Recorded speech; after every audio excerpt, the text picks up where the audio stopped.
Most people find camping to be cathartic, and the truth is I felt the same about it once too. There was nothing better than bathing in a cool stream or falling asleep under a centuries-old spruce. These days, however, I find myself doing anything and everything in my power to avoid the topic. As I sit and write this for you now, I can't help but hope and pray you take this warning to heart. There is something in the woods older than you or me, and likely older than recorded time itself. Once the being knows you know about it, there is no hope of escaping it. My experience started as wholesome as any camping trip into the sweeping Midwestern American wilderness would, the sweet sticky scent of pine mixed with freshly disturbed dirt roads. The symphony of cicadas encompassed me as I hiked and lugging all the gear I felt I needed, and all the extra crap I packed, because of my lack of ability to make a decision.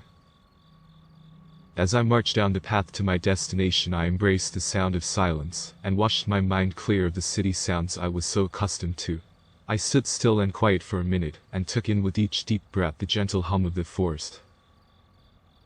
Tall dark ancient pines and sturdy wise old oaks looked over me, and seemed to grow closer and closer, creating a wall of greenery on either side of me. I bounded further down the path, winding through gully after gully carved by a once raging river whose mighty force flowed through them. The day was overcast and mist wafted over my face, but I welcomed the cool air and lack of direct sun, as sweet solace from the scorching heat and blistering sun of the previous few days. Finally I fumbled my way out into the small clearing where my campsite was set to be, just on the other side of. Quickly, however, in a moment that should have provided relief for me, I felt the air shift, and I spun sharply, being washed over with the feeling I was no longer alone there in the deep dark wilderness. Looking around, I found nothing to trigger any alarm. So I sighed, thinking to myself how stressed I must really be, and settled into the idea that I truly needed this trip. I dusted myself and set off to set up my tent, determined to enjoy my time on here in these woods, and melt away the anxiety of the world I was temporarily leaving behind. After roughly an hour of struggling with wonky poles and bent stakes, I swore to myself that I would absolutely be investing in a pop-up tent for all future trips, but I did finally have shelter. I had arrived fairly late in the evening, and by the time the tent was up, what little was left of the dwindling sunlight was no longer allowing me to see without squinting, so I clicked on my little plastic lantern. I scooped it up, and plopped it down on a washed-out rickety old picnic table that was scored with the deep scars of the many lovers hoping not to be forgotten by time, and decided it was time to finally eat my dinner. Tying up my bag of food to keep the animals away was the next endeavor on my list, before calling it a night, and after some quick climbing, and a scrape or two on my palm, I was ready to call it. I bring an old oil-powered lantern my uncle gave me as a gift to set outside my tent, and just leave at a low glow, so I can see my way around outside, if nature calls late in the night. Inevitably I woke up around 3 in the morning to nature's call. When I opened the tent though, I found myself drenched in complete absolute darkness. I noted that it seemed odd that the lantern went out as I shuffled through my bag to find the plastic battery-powered one I had used earlier in the night.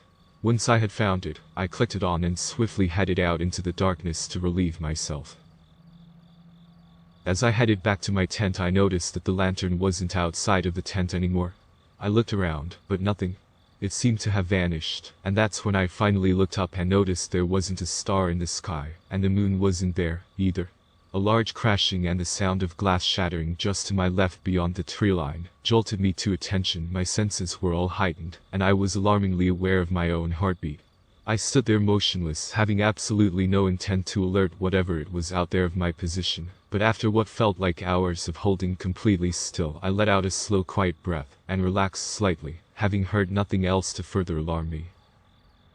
Mustering up some courage, I made my way over to where the noise had come from.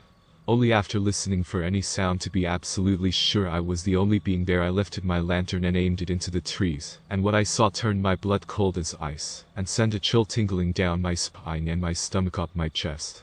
There on the ground just inside the line of trees was my crushed lantern, but that's not what had me petrified. As I lifted my arm, the light of the lantern revealed deep fresh scratch marks that had been freshly gored into the trunk of the trees in front of me.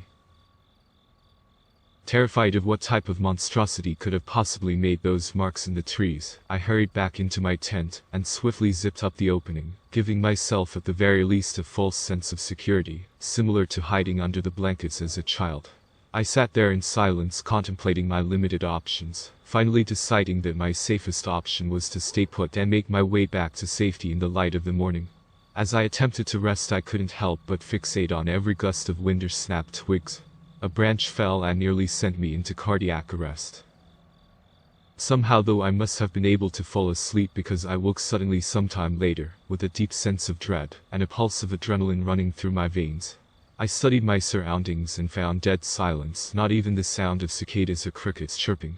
I did notice however that there was now moonlight, but only just before seeing a slender shadow shoot across the wall of my tent, only for it to stop just in front of the opening.